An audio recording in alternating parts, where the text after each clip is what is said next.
Қайырлы күн баршаңызға. Бүгін біз сіздермен күнделікті сүйіп жейтін тағамымыз манты дайындайтын боламыз. Ең оңай жолмен жасаймыз. Видеоның соңына дейін қараңыздар және арнама тіркелуді ұмытпаңыздар.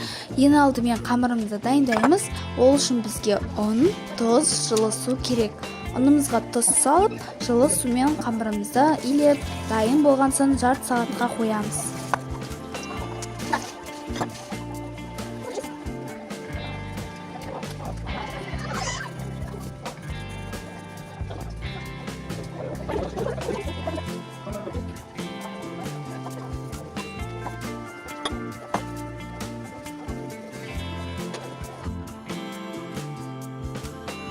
Оған дейін салмасын дайындаймыз. Салмасына өз қалауынша майда туралған ет немесе фарш, оған өз қалауынша пияз, картоп, сәбіз, асқабақ капуста қоссаңыздар да болады.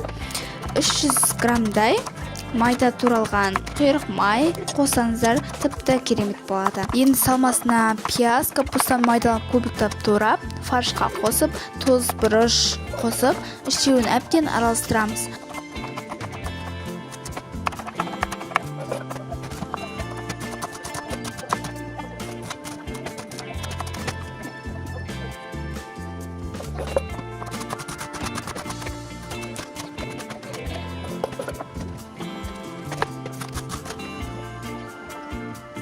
Салмамыз дайын.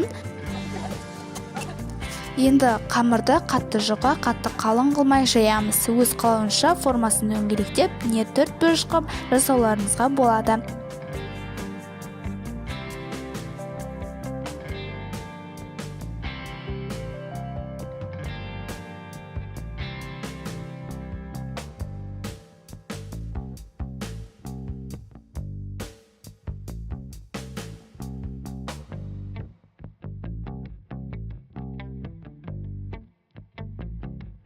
Міне төртбұрышты қылып, ішіне салмасын салып түйеміз.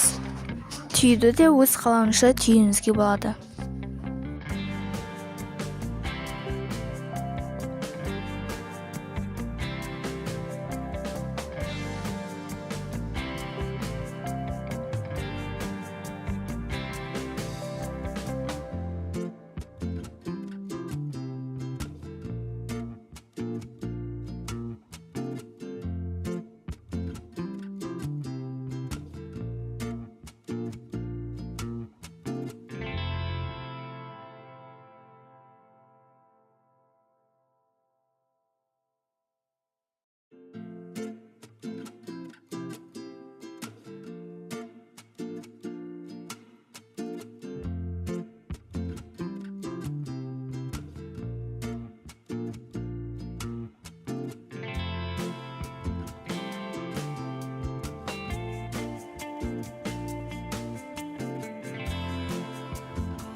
Мантаварканы майлап түйген мантыларды саламыз. Бәрі дайын болған соң мантаваркаға су құйып, үстіне түйілген мантыларды қойып шығамыз. Түйілген мантының үстіне сұйық май жақсаңыздар да болады.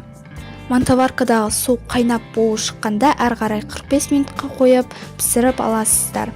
Подливасына табаға пияз бен сәбізді, тұзды өңдеушілерді қосып қуырып аламыз.